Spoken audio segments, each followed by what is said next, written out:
and Savior Jesus Christ according to Matthew. Glory to you, Lord Christ. Jesus began to show his disciples that he must go to Jerusalem and undergo great suffering at the hands of the elders. And Peter took him aside and began to rebuke him, saying, God forbid it, Lord. This must never happen to you. But he turned and said to Peter, Get behind me, Satan. You are a stumbling block to me, for you are setting your mind on divine things, but on human things. Then Jesus told his disciples, If anyone want to become my followers, let them deny themselves and take up their cross and follow me. For those who want to save their life will lose it, and those who lose their life for my sake will find it. For what will it profit them if they gain the whole world but forfeit their life? Or what will they give in return for their life? For the Son of Man is to come with his angels in the glory of his Father, and then he will repay everyone for what has been done. Truly I tell you, there are some standing here who will not taste death before they see the Son of Man coming in his kingdom. The Gospel of the Lord. Praise to you, Lord Christ.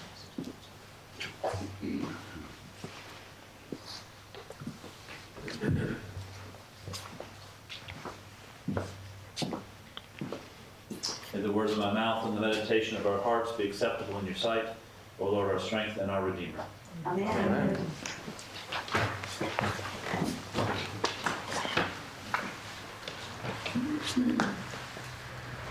I'd like to start with what I call a little bit of Episcopalian 101. We have, at the beginning of the service, each Sunday, the collect of the day. And people say, what does this word collect mean? And right then I know they're really not from the Episcopal tradition when they say the collect, because it's not a collection plate, it's not that kind of plate, it's collect. And to spare you the deeper Latin part, it means how do we collect ourselves as one in prayer? How does that give some focus to our worship together? And what might that do, giving us some focus as a collective people of God as we go through the week? So I want to look with you at the collect of the day. It's there in your bulletin, if you wouldn't mind just looking at it. It starts off with 4 different points. The first is, as we address God, the first thing we ask of God is to graft in our hearts the love of your name. If you're a gardener, you know what grafting is. You're taking one living twig of something, maybe some version of an apple tree, and you're grafting it to another living thing in hopes that his name, and some of the things we're admitting is the full love of his name is not naturally in our hearts. Maybe because that's naturally what's in our hearts is the love of self.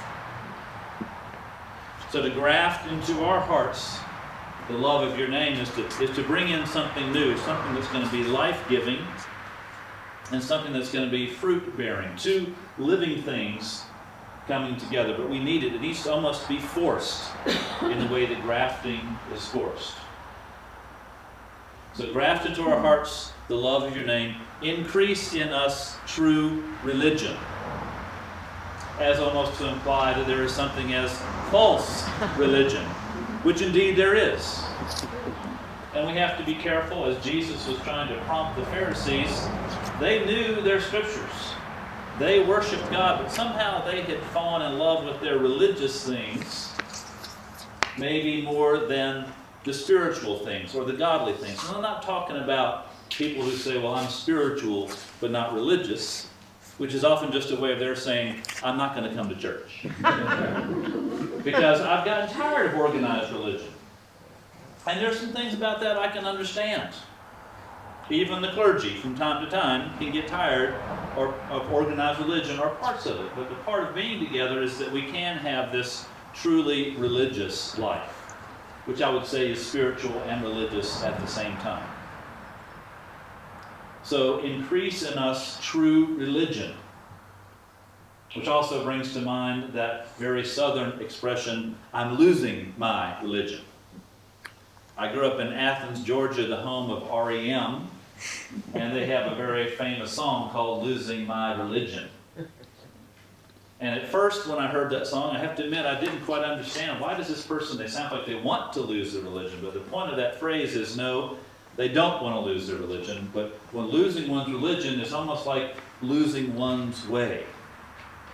Some other ways to describe losing one's religion might be losing one's temper. Religion, faith, has taught me to be kind, to be patient, but when I'm losing that patience, I'm losing my religion. It also may mean I'm at my wit's end. I'm spent. What I've built up in all this maybe religious goodwill that I want to have spiritual goodwill, I'm about to lose it.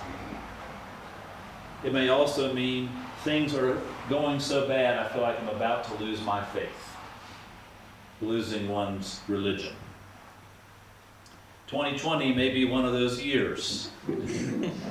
There are so many things going on, it feels like going wrong, that we can feel like we're at our wit's end.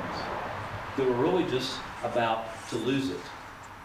To throw up our hands, to throw up our arms and say, okay, I'm done with religion, I'm done with spirituality. So this prayer is very appropriate for us. That we want to increase true religion. This is actually the very important time for us not to lose our religion, but to stay grounded in the faith, to stay grounded in the ways of God, in some ways that Moses did not. There was a Moses reading that we didn't get to today, and this part of our salvation history, remember, he's been in Egypt, raised by Pharaoh. He goes out one day, he sees fellow Israelites, because he knows he's an Israelite, being beaten up by their taskmasters, and he actually kills that Egyptian.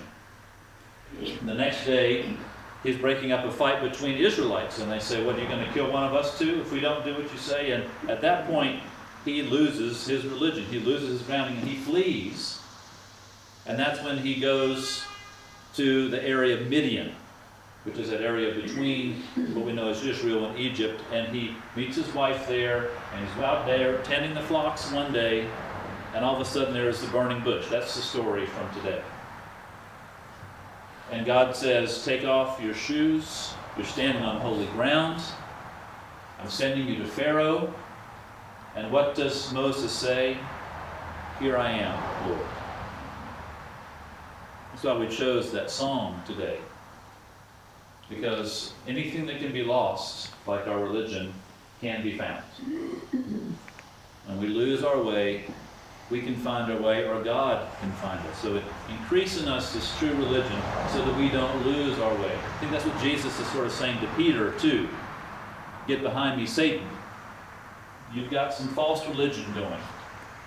Let's work on the true religion of giving up yourself and following me, which is the way, back to the collect, which we are nourished in all goodness. That's what God was doing with Moses. He was nourishing Moses. That's what Jesus was actually doing with Peter in some sharp words, nourishing him back into the faith and letting everybody else know what that means. And lastly, in the collect, bring forth in us the fruit of good works. As James has said at other times, faith without works is dead. As the parable that we studied in the men's Bible study this week went on to say, this tree that hadn't been bearing fruit for 2 years, the vineyard owner was frustrated, cut it down, but the vineyard caretaker said, no, let's fertilize, let's put some manure around, and so it can bear good fruit, some say soon. So what are the fruit of our good works?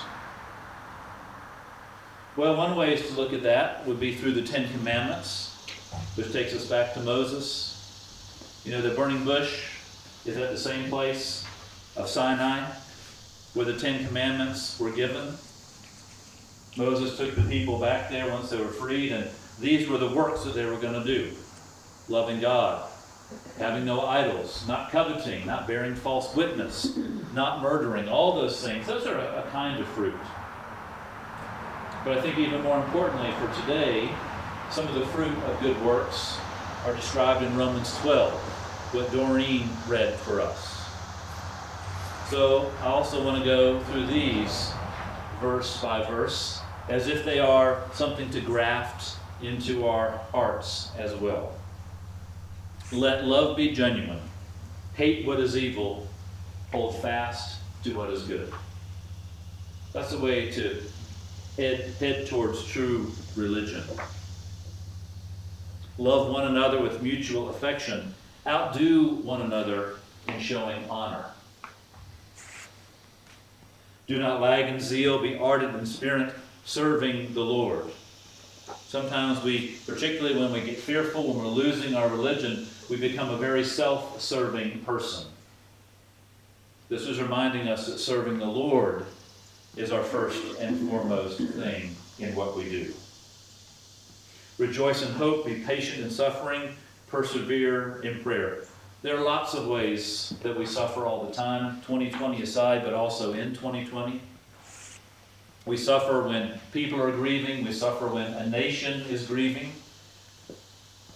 All those type of things keep us firm in prayer, to persevere in prayer, not give up on prayer, because that's one of the things that keeps us, that religious, that spiritual life going. Contribute to the needs of the saints. Extend hospitality to strangers. Being a contributor, being a giver and not just a receiver is the way of good fruit, is the way of true religion. Also extending hospitality to strangers, those people we don't know. Welcoming, loving. Bless those who persecute you, bless and do not curse them. What if that line were grafted into the hearts of all the protesters and counter-protesters, shouting at each other? How do you bless another person, even when there's a difference of opinion? Taking a little bit of that, I think, would ratchet down the level of violence and the anger and the frustration if we were able to do that. Do not curse them. Rejoice with those who rejoice. Weep with those who weep. That's an act of compassion, to weep with those who weep. Over a death, over a sickness, again, over things going on in our country or in the world, dealing with poverty or racism. Be compassionate about those things that are causing the hurt is a way of living this true religious life. Live in harmony with one another. Do not be haughty, but associate with the lowly. Do not claim to be wiser than you are. That is a good thing for all of us, particularly for us who like to post on Facebook. We do it as if we have got the wisest, best opinion of all. Well, I can be guilty of that. But how are we listening? Part of the sign of claiming to be wiser than you are is not listening to anybody else. So how do we listen? If it is possible, so far as it depends on you, live peaceably with all. Peace starts here, in our hearts, and is again extended out, contributed out. Do not be overcome by evil, but overcome evil with good. That is the fruit of good works. Using our religion, we feel like we can be vindictive or vengeful, we lash out. But the opposite of that is not being overcome by that anger or that frustration or that disappointment or whatever else, but overcome the evil instead with good. All of these are ways that we increase true religion. All of these are ways that we produce fruit for good works. And one of the things that I have done in the past as your priest, as your gardener, so to speak, is to do this little thing I call the reverse offering. And online, if you're online, you're going to have to come by the church or find some way to get one of these. But what I have for you is this. And Murdoch's going to help with this. On This card, on the front of it, is a wonderful picture of the rising sun, stained glass window at Church of the Good Shepherd. I hope you recognize it. We haven't forgotten that, right? It's in church. It's beautiful. And on the back is one of those verses from Romans 12. Because when you look at that whole piece of Romans 12, it's a lot to try to do. Just like the whole Ten Commandments. Where do I start? Where do I begin? Well, let's just start with one. So in the true spirit of passing things out, instead of reaching your hand into the offering plate like you've done in the past and pulling something out, this is going to take a card, pick a card, any card. Now, I'm not going to tell you what your card says. God is maybe helping you to choose this card that will just be your little boost, your little graft, your little ways to increase true religion or improve true religion, and your way to bear good fruit. So Murdoch's going to take care of this half, I'm going to take care of this half, and just pick a card, any card.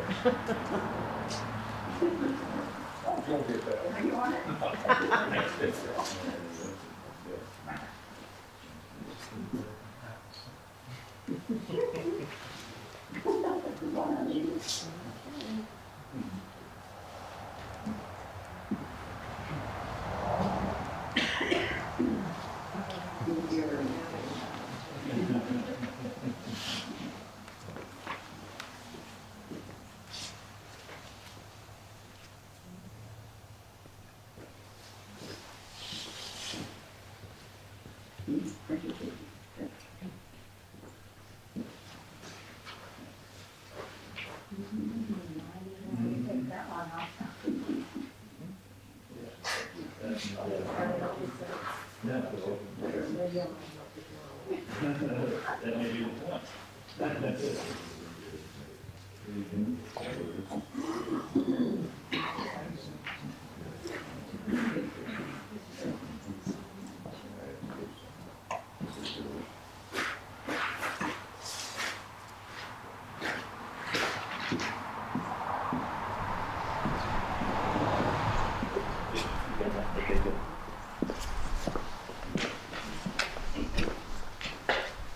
So I know very well that when you leave church, maybe by 1 o'clock you might have even forgotten what all the scriptures were.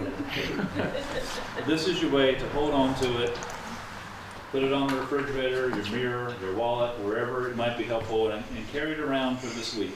And let this be a spiritual discipline. Let this be a way of the good fruit that you're asked to bear. And I know also very well, none of those things are easy. They sound great, because they are great. But that's where the phrase, easier said than done, comes from. Jesus, when he was talking to his disciples, reminded them about taking up your cross and following me, denying yourself and taking up your cross and following me. Following means these things: sacrifice, obedience, and love, which fulfilling these takes. Think of it as your cross to bear this week. Losing some of your pride, losing some of your life, but keeping your religion. And keeping your religion also means giving away that pride, giving away the anger, giving away the hate, and taking on love. Not repaying evil for evil. Reading this card, doing these things, is just one of the ways this week you can say, "Here I am, Lord."